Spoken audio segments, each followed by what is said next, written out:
So, my name is Priscilla Barraza. I did my presentation on the Filipino culture. My best friend, she is Filipino. Her parents immigrated here from the Philippines. Her and her brothers are born here, but they are first generation. Her parents were born in the Philippines.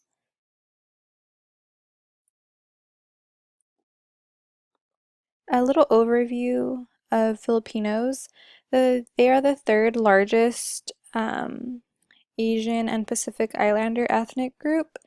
They total 17% of the total U.S. Asian population, which is a pretty large number.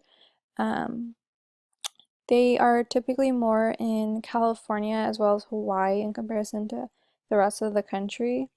Depending on who you speak with, some will refer to themselves as Asian and others as Pacific Islanders. My best friend, who is Filipino, she refers to herself as a Pacific Islander, although when she's talking to other people, or sometimes she might refer to Filipinos as Asian. But I think this is only because this is more of a commonly used term. Pacific Islander, I feel like, is not used as often, and Asian is just a little bit more broader. Also, according to the book, between the years 2000 and 2012, the immigration rate numbers totaled more than 714,000, which is pretty huge. A little history. In the early 1900s, many Filipinos migrated to the US to work in Hawaii at the Hawaiian Planters Association, and they also migrated to California as a labor source.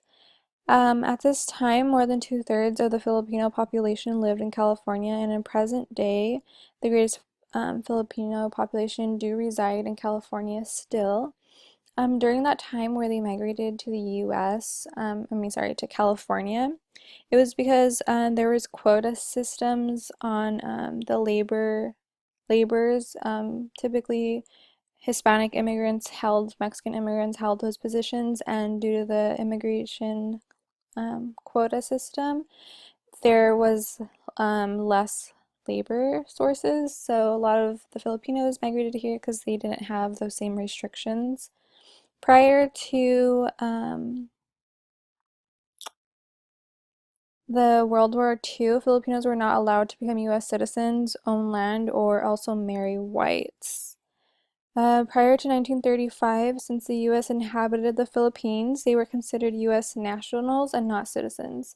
So the U.S. basically owned the Philippines, which is why they didn't face the same quota systems to immigrate to the U.S.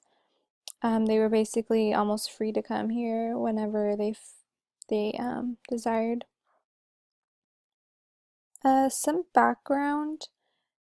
Many Filipinos held jobs in agriculture initially, then they eventually branched out to low-paying domestic and service work jobs, including jobs such as working in hotels. Um, they would work as bellboys, servers, cooks, janitors, and other service jobs similar. Between 1920 and 1929, for every 100 Filipinos moving to California, 93 of them were male, according to the textbook. Being that there were few Filipino women, most of these young males sought partners, American partners, which the white men were not pleased of because oftentimes the partners they sought out were white women, and this wasn't desirable by the locals, the white Americans. Today, there are large immigration numbers. Push factors include government in the Philippines, as well as economic deprivation. Culture. Some things I learned from the textbook as well as from the interview with my best friend. Um, from my research, I learned that Filipino culture value family above all. When interviewing my best friend, the first thing she said that others should know about her race was that Filipinos are extremely family-oriented and hospitable.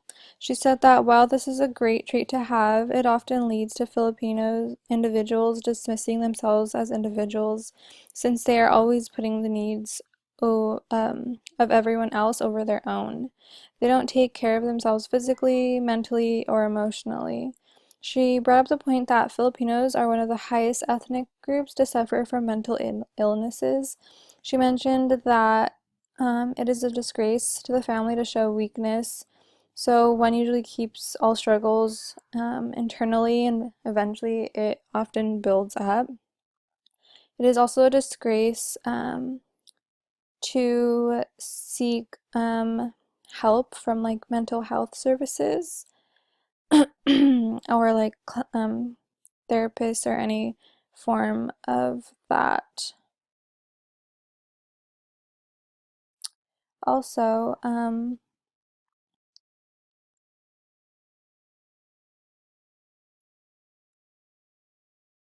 another interesting fact that she brought up was that um, grandparents or elders in their family are very important. She mentioned that she lived with her grandma for the majority of her life, and the other grandma from her father's side took care of her very often. She mentioned the fact that her household is matriarchal. Her mother makes most of the decisions and runs the house, while her father is the sole provider.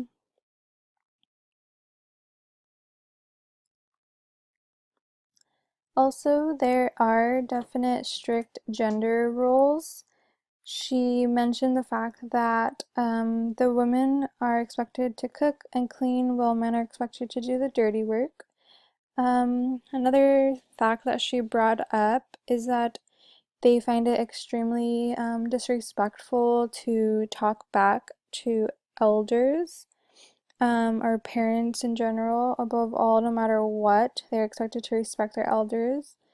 Another important thing is that they are pushed to strive for the best and receive good grades and have in order to have a better education. Um, Another thing is that she said that it is also a sign of respect to remove shoes before entering the household. In her interview, she mentioned the fact that it is a must to remove the shoes to show respect. Oh, and again, they extremely value education, and it is a very important life goals in their culture. Religion. We did discuss religion a little bit. Also in the textbook, it mentions that most Filipinos are of Catholic faith. Sherilyn said that through her life experiences, she feels as though religion is more cultural than religious. She is aware that most Filipinos are expected to be Catholic, and despite that, she does not feel the need to go to church regularly. From the interview, what was interesting was that she says she intends to raise her children Catholic because she believes it is effective to raise children believing that there is a greater being watching over them. Despite this, she says she would be respectful of her children eventually adopting whatever faith they desire. Dating. There is a double standard, she says, in her culture of dating. There's much more stricter regulations on females than males when it comes to dating. There's very great overprotectiveness and strict rules. Physical contact is not shown by females toward their significant other in front of their family until marriage. She mentioned the fact that she's been dating her boyfriend for 3 years and that she's never showed any affection or physical touch or anything of that matter in front of her family.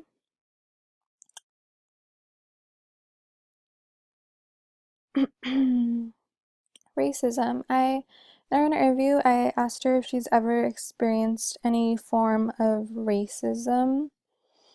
And she said she experienced racism when eating traditional Filipino food multiple times. She said that once while heating up food at work that she had a woman shout out, "Who warmed that gross thing up?" And she said this made her feel ashamed of her culture.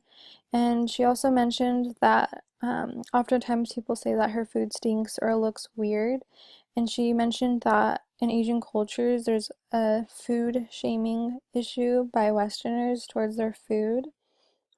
Um, Another fact about their food, Um, Filipinos eat with their hands. This is called sasan. I don't know if I'm pronouncing that right. It is important to offer others food before serving yourself. Something too unique to their culture is the phenomenon of legends, myths, and scary creatures. She said that as a child, her father would scare her and her brother at bedtime with stories of these myths and legends. Another phenomenon important to the Filipino culture in the US is the TFC, or the Filipino Channel.